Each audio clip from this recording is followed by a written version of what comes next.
Yuliya Tychtivska is the extraordinary executive director of the Aspen Institute Kyiv. She's been recognized, as I was just saying, as one of the young leaders in Ukraine, in Europe, and indeed the world, well beyond the time she was recognized as a 30 under 30 by Forbes. What was that, just a couple of years ago? You're only 32 now, right? Something like that. And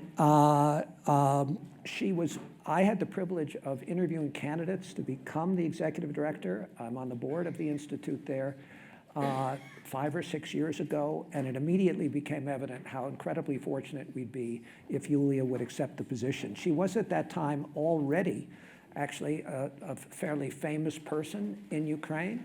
She had founded the Open University on the Maidan, which was the sort of central point of the dignity of revolution, the dignity revolution in 2013, and she's done an amazing job with the institute ever since. I will mention this in the music tent tomorrow. Please, everyone, just come in. I will mention this in the music tent tomorrow. It's because of Yuliya and the strength and significance of the Aspen Institute Kyiv alumni team in Ukraine and their influence in the country and their leadership that tomorrow in the music tent you're all going to be able to watch an extraordinary interview done just for the Aspen Ideas Festival with President Zelensky. And it's just an indication of the reach and influence of Yuliya and her associates. Also, the Deputy Minister of European Integration, mayors of major cities like Lviv and Mariupol, the city that is now basically obliterated from the face of the earth after the Russian aggression. We're not, as we said in our program, going to talk today about geopolitics or whether economic sanctions work, but I thought it would be a rare opportunity for our audience here in Aspen, and also the audience will be able to watch and listen to this thereafter, to get a sense of some of the human dimensions of the tragedy that is unfolding in Ukraine. And as we all think about it, I think it's not overstating it to say that we are seeing a stark contrast between, frankly, good and evil of a kind that we've rarely seen in our lifetimes. And so while I will talk to her as a Ukrainian leader in this conversation, I'm really primarily going to talk to her as a Ukrainian patriot, as a Ukrainian mother of 3 children under 6, Marco, Anna, and Olenka. Yes, that's great. And as a Ukrainian wife, her husband Roman, of course, cannot be here. Trained, a very leading personality himself in Ukraine, in investments, in education, and civil society. He is now a soldier, now in the armed services, like so many men in Ukraine. So what we're going to do is have an opportunity for Yuliya just to talk about a number of things, and then we'll turn to questions from all of you as well.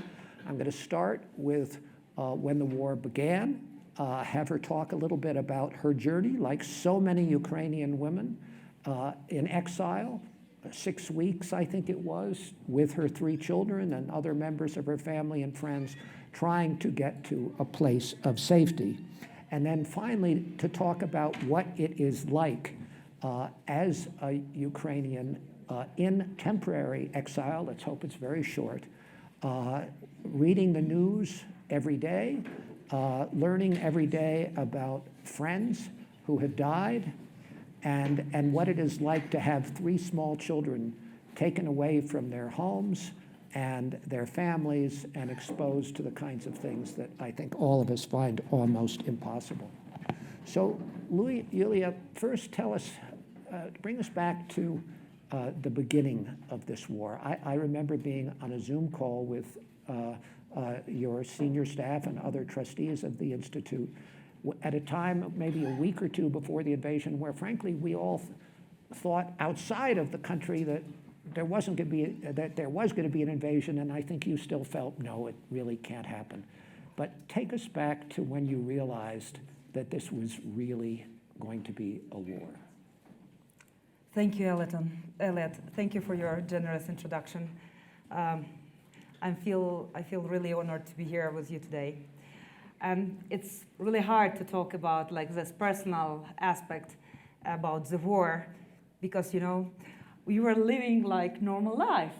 We had our life settled, 21st century, technology, innovations, big issues. So we were like all of you, living our lives, having like schools, nurseries, kindergartens, thinking about big ideas. And then, as Aled mentioned, one day everything changed. And my family, thanks to our chair of the board, Natalie Geresko, we were more prepared to this invasion. Natalie, she pushed me like almost physically through Zoom that you have to leave Kyiv like a week before invasion state started, like this full-scale invasion started. So we were in Lviv with my family. My husband, without me knowing that, he collected all family important things like some pieces of our family history, our pictures of kids being like when they were born, and he had like some important paintings. He packed it all. I was not aware of that. So we were in Lviv.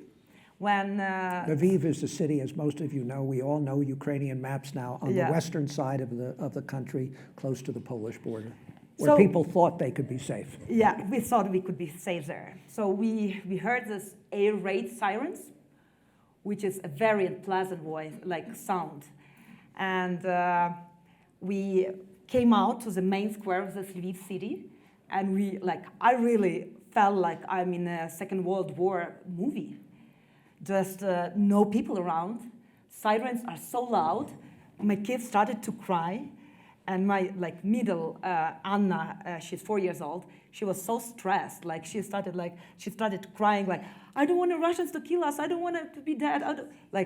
And I don't know how she knew that, why these things came out to her mind. And my older boy, he started to pray. He's like, Anna, stop crying. Let's pray together, And I just saw them, and I was like, I can't cry. I need to mobilize because I'm a mom first now. So that's how we went to our car, and we left the city to my parents' house. And after a few days, we just realized that we need to flee Ukraine to make sure kids are safe. Because this Anna, she felt very stressed. Going to shelters when we hear sirens, it's hard to share with you this stress and horror you feel, you don't know what will happen tomorrow. And even though we were kind of prepared, nobody could imagine they will start bombing capital, all the cities around, just not military infrastructure, but regular residential buildings. So that's how our story started. And I managed my expectations badly. We struggled for the 6 weeks in a row, driving my kids through many countries. We escaped through Moldova, then Romania, then Hungary, Slovenia, Vienna, Austria. Because I manage, even though I'm managing big programs, understanding bigger picture, I manage my expectations badly because I was sure that it's temporary. We will be out of the country for 2 weeks. I'll be back. And my kind of character is that I would prefer to be on the ground with my people, during the Revolution of Dignity and fight back. But as I mentioned to Aled before, for me, that big inside was reinventing what does it mean to be a mother. Because you cannot be in Kyiv and fight with try to learn how to shoot and fight back when you're a mother of 3 especially. And it took time to accept that I need to take care of them first and then all other things. So I think that's how it started. And as you were traveling country to country, trying to find a place for your children and a school and a place to live and how do you pay the rent and all of that, you were constantly in touch through secure communications and others, not just with your husband, but with colleagues. We should mention that the other women who work for Aspen Institute Kyiv, I think at one point at least all were able to leave the country, maybe one or more are back now, but even during your peripatetic exile, you were interrupted by horror. Yeah. Again and again. And I remember when you first told me about the situation of your young colleague, whom I know, Natalia. Can you just tell us about that? Yes. I'll try not to be emotional, but yeah, when we were staying with kids in a car in this like 8-10 hours lines in a border, so like I was working all the time. Because of the community we have, Aspen community in Ukraine, we have Minister of Defense as our alumni, Vice Prime Minister of European Integration, top entrepreneurs, civil society activists. So just connecting the dots and responding to the challenges was like full-time job. So we were working like first month and a half, like really 24/7. We were not able to sleep. We were working on this adrenaline. It was good because we had no time to reflect, to be depressed, somehow like demobilized. And like when we were standing on the line, my colleague Natalie, she called me, and she started like calmly, but then she started to cry like, Yuliya, I know you know everyone in this country. I need your help, I need your help. I need to go back to my home city of Volnovakha because my mom was killed there. I need to bury her. And she started crying. And I was not taught how to react to this like kind of requests like in my life. And of course I understand that it's impossible because the city is occupied. And then like in next 3 days, the city was demolished fully. Like 93% of the city is like doesn't exist. After Russians were not able to win the city on the nerves, they just bombed it, destroyed it completely. So her father spent 4 days sitting near a single remaining wall in Volnovakha, wounded, while her mom was killed. I will not tell you details how. And yeah, that's a challenge, that's a task you need to handle. And like, I was crying, I was driving, and I was calling other people, like, is there like still understanding mentally that like you cannot be there, like it's occupied, you cannot open the window, whatever you call it, and the key task is to evacuate the father and save the father, at least. So that kind of things, it's really, it's so painful because it's civilians who struggle a lot, and we managed after like 5 or 6 days of trial to evacuate the father. He was he had a surgery in Dnipro city, and then we evacuated them to Germany, where he had a treatment. But you can imagine, like, she driving him for, I don't know, 25 hours, and her father was repeatedly tell her the story how her mom was killed because of the stress and this PTSR like effect he got. So, and that's just the only story, like of many. Well, and we can't tell too many of them, but I saw Yuliya at where she is now in safe temporary exile, and while we were talking, she looked down at her phone and showed me a picture of a very close friend, a Ukrainian friend, not wearing a traditional shirt like this, but in camouflage, like many other men. You know, they can't wear the traditional dress. Yuliya gave me this shirt at their Ideas Festival in Odessa, and may we be back in Odessa soon. But she looked down and looked up at me and said, he was killed today. And so these kinds of things, they happen. And then many of you probably saw the article in the New York Times the other day about a young man in Lviv who died, and an incredibly poignant story about the mother singing a lullaby at his funeral. And Yeah. a friend. Yeah, that's a friend. Actually, this Artemy. He was staying with us in our, like, my parents' summer house in Crimea. Now part of... Occupied in 2014. And this prominent guy, Artem, he was in US when the war started. And it was not an option to him to remain safely here, and like he was like entrepreneurial, like very, very bright guy. And he came back and he joined an army immediately. And he was killed in Donbass. And you know, it's just impossible to see these pictures. when you have 27 years old and her mom like singing lullaby in a funeral, and you know that these guys are like well educated. They travel the world. They read like a lot of books. We are all of us reading. He read like Antigone one day because I discussed with him like in one occasion like the whole drama of that, and he's not alive anymore. And it's just one story, but we have like the stories every day. We have like prominent photographer Mark Levin, who was just killed and tortured, a journalist in Bucha, because he is a journalist and he was like really, like capturing what was going on there.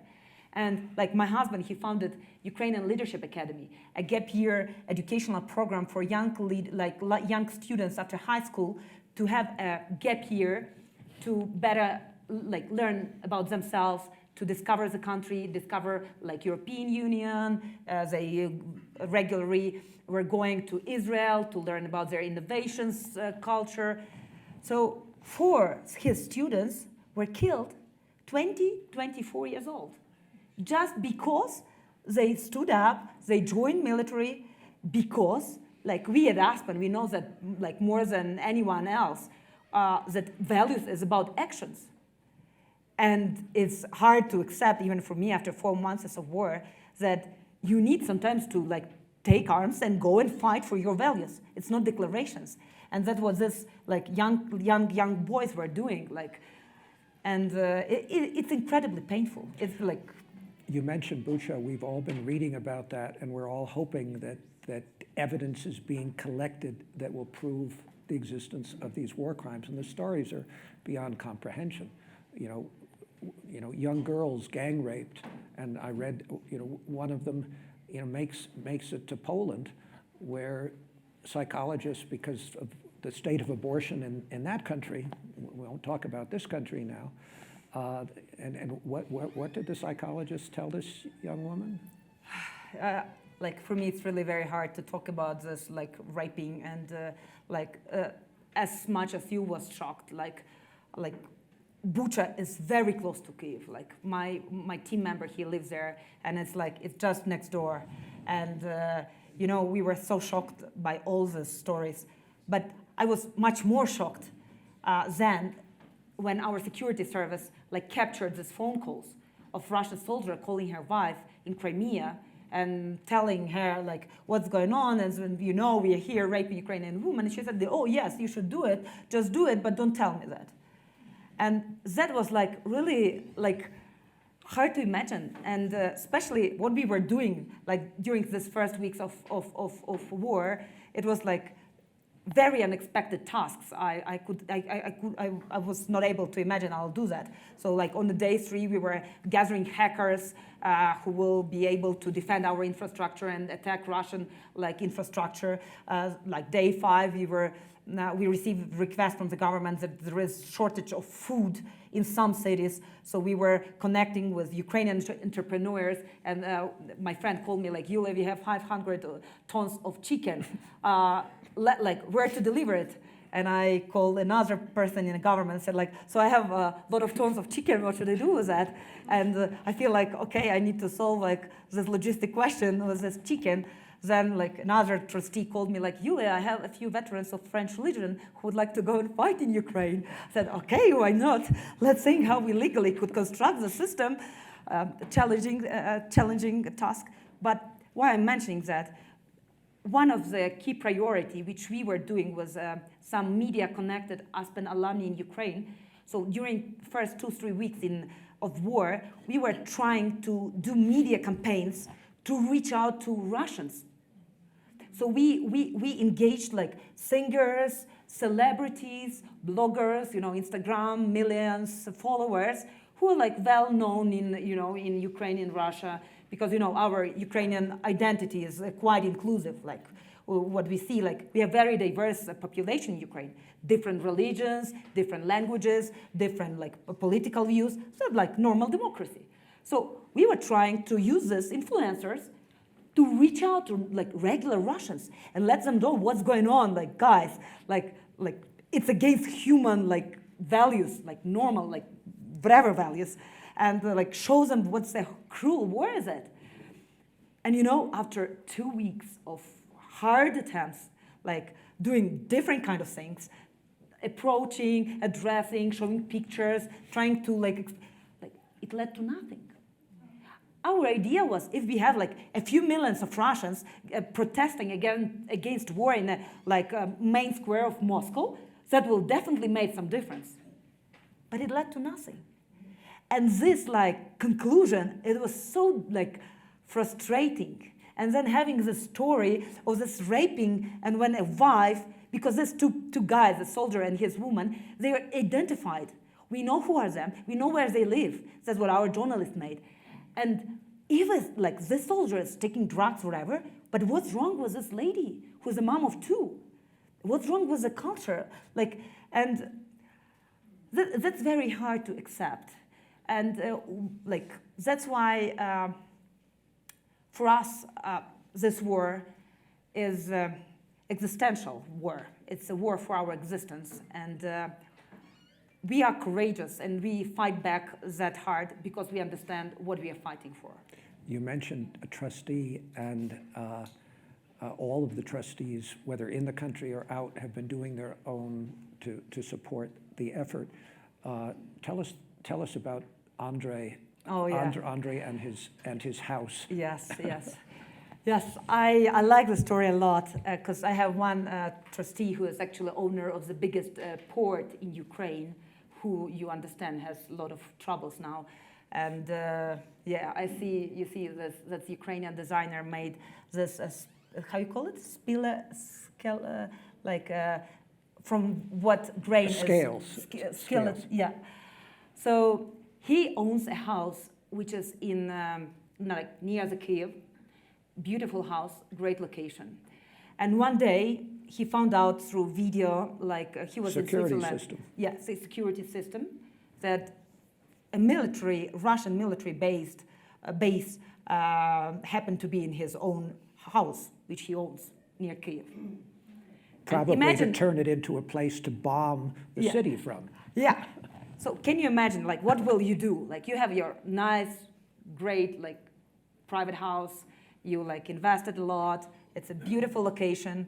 And then you found out that Russians are bombing Kyiv from that house because it's really a nice location, good observation point. What will you do?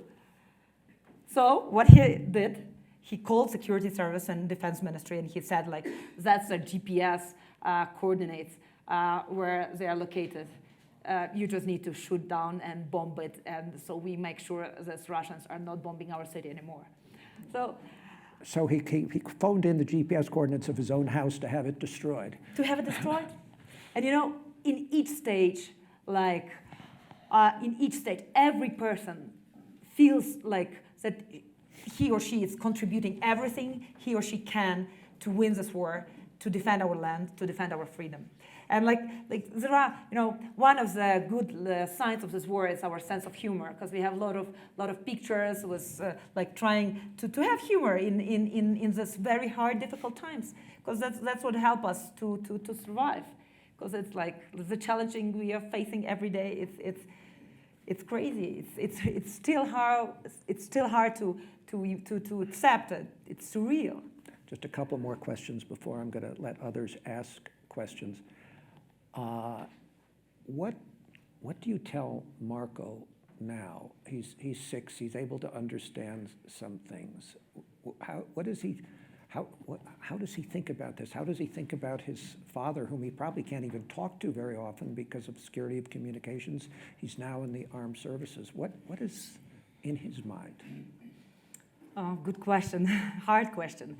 Because when we left with kids Ukraine, and this my middle Anna, she was crying each evening, she don't want her father to be killed.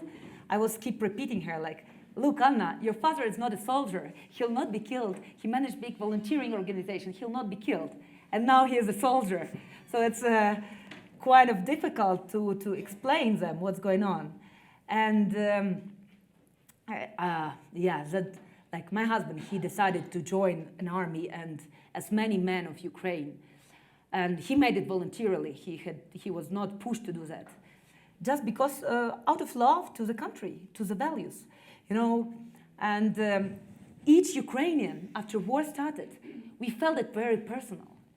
Because it's like we understand that Putin will not stop. He just saying Ukraine shouldn't exist, but we exist, we develop, we have big ideas, we want to build a good society in this earth, we want to change this world for the better place. And we will not allow one person to decide whether a nation should exist or not. That's why like it's personal for each of us. I don't know whether we have already like all legal conditions to call it genocide, but that's how we feel it. It's about me. It's about my kids.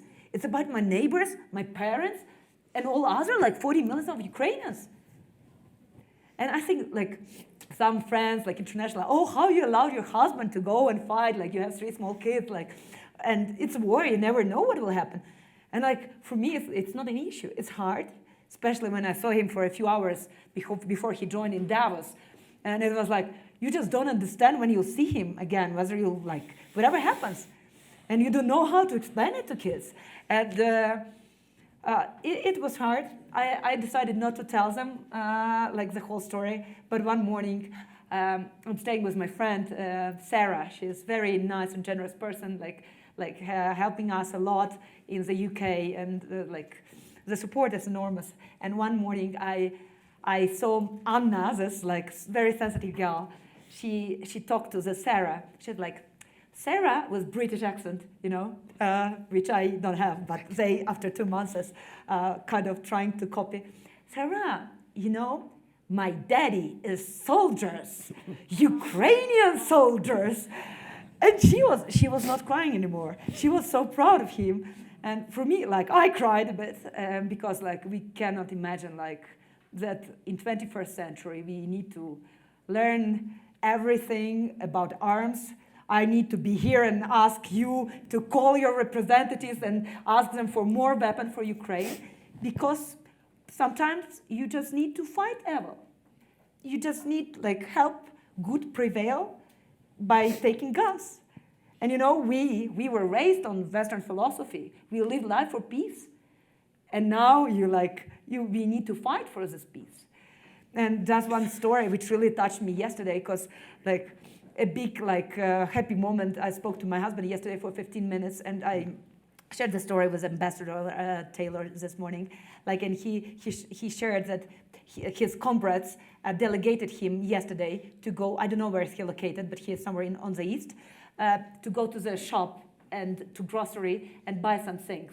So of course he was like in all uniform, ammunition, with arms, with a driver who took him to the shop, and he was staying in the line, and he heard like somebody like put his hand on his shoulder, and he like turned around, and he saw a big like massive man, and he said like, and he took his hand and he gave to him, and something like was in the hand, and he see it's like 200 Ukrainian hryvnias, which is like $10 or less, and he said like, you should take it, this guy, to my husband, you should take it and buy something for you and your comrades. And he said like, oh, I have no need, like, thank you so much, it's so kind of you. And he said like, I'm a minor. I have a very big pension. You should buy something. It's like, no, really. And you see like this, and he started crying. This massive guy. And minors in Ukraine have very bad pension. And this $10 for him is like, it's a big money for him. And he just felt that he wanted to contribute. And my husband, he said, like, I had tears in my eyes. And that's the whole spirit, that's the whole resilience. Because we understand that's the war of existence. And because we know why we are fighting for, we fight for values, we prove it by actions, that values are not declarations, are our actions. That's why we will win. With your support, of course. That's another question. It's so important. So one last question before any from the audience, to maybe move from a different kind of emotion, from sadness to maybe just fury. What is your reaction of you and your colleagues when Mr. Putin says Ukraine is not a real country and is just a bunch of Nazis? That's a good case of propaganda, and like as one historian, Hrytsak, our board member, he also mentioned like the biggest big victim of war is truth, historical truth, and it's so important to like one of the things each of us can do is just to learn more about like Ukraine, to read Tim Snyder, like Anne Applebaum, who are writing a lot about Ukrainian history, which is like a long history. And yes, I mentioned, he just like saying we shouldn't exist. He is saying that the like Soviet Union should be like built again, and like one insane man shouldn't like influence the world order. And that's why we feel and we are so grateful to Western democracies who express enormous solidarity, because we feel we are part of this democratic values, and we will fight back for that. And like for us, like this first 2-3 weeks of media campaigning, reaching for Russians to stand up, it was also like frustrating because we were thinking it's about one person, and like some people ask me, oh, if Putin like dies, what will happen? Will it help? Like, not really. Maybe that's a brainwashed country, maybe it's a propaganda, of course, but now it's not the time to think about like why they are where they are. Now we just need to fight back. We need to defend our country. We need to revitalize. We don't like words rebuild because we don't want to rebuild Soviet infrastructure. We want to build new, innovative, green, sustainable infrastructure, new Ukraine, innovative Ukraine. And then maybe we will think about some good Russians or like about like how we could help them. But I think it's just not a time for that. Right. All right, I'm going to open it up to questions. And by the way, while we don't have these traditional shirts, and by the way, these are Aspen leaves on this, amazingly enough. We do have some things from Aspen Institute Kyiv for sale right outside. All the proceeds go back to the Institute and to support their efforts there. So, right here. Actually, let me start here, because Vivian, you've had a chance to talk to Yuliya before. So right here. Hi, well, thank you, first of all, so much for being here. My parents were born and raised in Ukraine, in Mogilov-Podolsky, so it's very meaningful to have you here. And as the first person to be born in New York City, which has a thriving Ukrainian population, it's been really frustrating for me to see how difficult it's been for displaced Ukrainians to get access to housing, to get access to food, legal services, integrating kids into our education system. So I was just wondering what your reflections have been on the refugee resettlement process to all those countries that have opened up their borders to Ukrainians. Should I respond then? Yeah, I felt like so blessed. Like the whole Europe was so united, and they're so helpful in all this process. Like, you know, my mom was with me for the first week or so. I had one conference I flew to speak. And then she came back to Lviv, and she started to work with refugees, internally displaced people, because she's a therapist, and she was working in these refugee camps. But like when I was letting her go back to Lviv, to Ukraine, I stuck in the Budapest railway station, and I like stuck for a few hours, volunteering, trying like helping Ukrainians to translate and help them find tickets where they would like to go, and it was terrifying seeing people with one plastic bag, and like 2 kids who came from Mykolaiv, Kherson, occupied cities like Mariupol. Those times they had nothing. At the same time, they were so welcomed by European neighbors. They were so like friendly, like greeted, and you know, the feeling I have that we will do the same to anyone, and we don't like wish anyone to have such terrible and cruel situation, but we will definitely do the same. But like the whole past, we don't have time. But there are so many things which were happening like every day. But my like the six weeks driving, we changed 13 places where we were staying because we were not able to find apartment, especially with 3 kids, but mainly like because I managed my expectations badly, and I said it like for 2 weeks. We can survive with kids like in a hotel for 2 weeks, of course, but then you realize that how many things we are taking for granted, like washing machine. who care about washing machine in our times?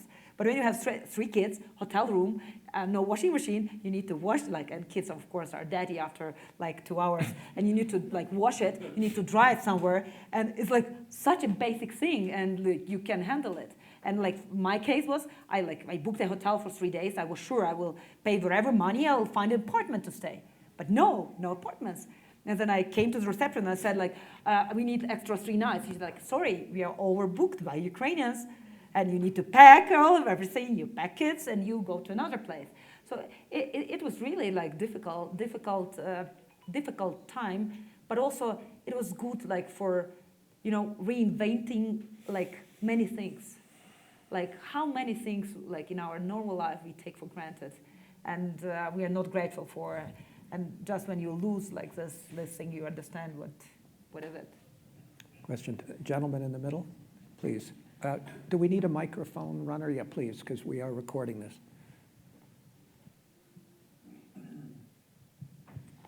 I don't know how much real-time information you're getting out of Ukraine. I know you know about the bombing of the supermarket and people were killed. Yes. But coming out of the G7, it's now been announced that we're going to provide the Iron Dome, as we have at the White House, a missile defense in Kyiv. I don't know if we have pre-trained Kyiv soldiers how to use it. I don't know when it will arrive, when it will be operational. I don't know how much of Kyiv would be under, quote, the Iron Dome, the anti-missile defense. That could be a small game changer, maybe. Are you hearing anything real time and how it's affecting the mood in Kyiv and maybe the safety of some people? It may be a ways off before it gets there. I don't know. Yes, that's a good question. We hear about bombing is happening every day. Kyiv was my close friend house was a residential building was bombed 2 days ago, and for me I'm living in two realities. I'm in war reality all the time, and I'm in this beautiful paradise here, and it's quite, I think, bad for mental health. Was that the same building where there was a story about Yes. a 7-month-old waking up and finding, although not consciously, dead father? Yes, that's the same story. I know this guy. He's a husband of our friend, and yeah. So it's happening every day. Could it people of Ukraine really rely on international support? We see this belonging, and we see this solidarity, and that's why we keep asking for more weapons. We don't want Americans go and die in our wares. We are dying for this freedom. We are fighting back, but we need something to fight with. And when we have now 1 to 30 ammunition, compared to Russians, it's really hard to fight back. That's why we need weapons. That's why we need that's why we were campaigning to close the sky, just what we were asking for. And we feel optimistic. We are full of hope, despite a lot of pessimism around the world. We are not ready, and we will not accept a long-term, forever war. We will fight back, we will win, we will prevail, but only with the help of international community. And only and this help could be first of all, weapons, military support, then sanctions, and all other things. Yes, Gordon. Looking forward, the European Union has started offering membership to Ukraine. But one of the things and one of the concerns is corruption prior to, being admitted. London Financial Times talked about this oligarch Komolsky, who was this banker and supposedly stole a lot of money out of the banks. And supposedly he had a big influence, or still has a big influence, on Zelensky. Are you concerned about the oligarchs still there having an influence on the government which would inhibit the EU from admitting Ukraine? Thank you for your question. I think actually fighting off the corruption is one of the reasons why Putin invaded and why Putin is so angry. Because we made a huge progress. And what we are doing and what we are desired to do, to build institutions, which were strong institutions. That's a base of democracy. And we've done big progress. We established like anti-corruption court. We established really powerful, because I know these people like in person. A lot of them are our alumni. Like we're National Agency of Corruption Prevention. And like even though some of these people were like close to the president's administration, they had a very tough times with president's administrations because they don't care. Because we understand that we want to build Ukraine without corruption. And because we made a significant, and here I'm absolutely certain, progress in this regard, that's the big story which trigger Russians, which are like still like fully corrupted. And also, like why Putin was not able to have Kyiv in 2 days as he pretended. He spent a lot of money corrupting like some politicians in Ukraine. But it was not working. Because we are different and we are doing progress. Yes, we still have problems. Yes, we do like work a lot, and we will do a lot to change it and to build a transparent, democratic Ukraine with strong institutions, which will be not dependent on any oligarch, Kolomoisky, some others we have, absolutely. So it's a progress, and I think like the importance of this candidacy status, which we received, and it's very symbolic, and it was a long path, is an award for people, because like 94% of people are united in choosing Western, democratic, European values, and there is no corruption there, and people will not tolerate any corruption afterwards, because we are paying such a huge price for this new Ukraine we are fighting for. And you know, for us, it's the most painful thing, because each person we lose in this war, it's a vacuum of the society. That's our best people. That's our best people. I have a Supreme Court alumni who is fighting on the ground. I have my moderator, prominent philosopher, Anton Drobovich, who left everything and who joined territorial defense. And he's from tranches. He is still joining our Aspen international events and telling like his motivation, why he's fighting. And we have like many other stories like that. And each loss, it's the most valuable thing is human life. And we are paying this price, so we will not tolerate this corruption in the future for sure. And we are so much passionate to build the strong institutions and to ruin this ugly image of corruption which you mentioned. We have one last quick question. Wait, the microphone. Your story is heart-rendering, and your courage and this story is just incredibly inspiring. Your comment about what was the Russian reaction is concerning, however. How do we get to the Russian people? How do they allow this to happen? It's through the fog of misinformation. What happened to Radio Free Europe, or whatever the hell it was we were using to get into the eastern countries? How do we get through this misinformation veil to get to the people of Russia have to change this? My answer is very simple and short. I don't know. We tried so many things like during the beginning of the war. And like my position, like I have some very good Russian friends I really love, but I keep repeating them, that they are responsible for what's going on now. They are all responsible, because that's how democracy works. And I don't know how to change this. But I think it's not an issue now. We need to win the war first. We need to renew Ukraine first. And then we will think how to help them to raise awareness and like develop critical thinking. But it's, you know, the investment, and we will talk with Vivian later, like on Wednesday, on this propaganda issue. The amount of money they invested in propaganda is massive. And you know, like I know this, like proved cases when they were corrupting small hotels in Latin America, just letting Russia Today be on top 5-10 channels in the hotels, so they can keep repeating these propaganda channels. And then we have an event with Aspen Mexico, our nice fellows, our partners, and somebody is asking, it's a leadership community asking us, Yuliya, whether it's true that Azov was doing a genocide in Donbass for 8 years. I said, breathe in, breathe out, and then you talk that's how propaganda is working. It never happened. but the influence, it's massive. And that's why we need to unite all together to fight this back. Because it's not just about Ukraine. It's not about like even Europe.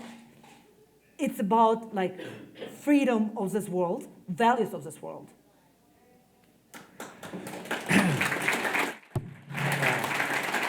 Well, we could listen to you for many more hours, and I think all we'll say is that you were fighting for all of us, and we thank you, and thank all of you for being here, and please share these messages with all and your one more friends. thing.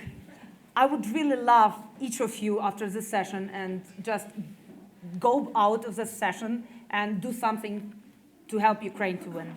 I really ask you for standing with Ukraine, calling your representatives, donating to Ukrainian organizations, asking for more sanctions.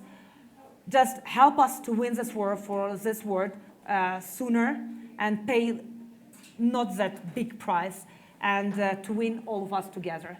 Thank you for standing with us, and please fight back with us.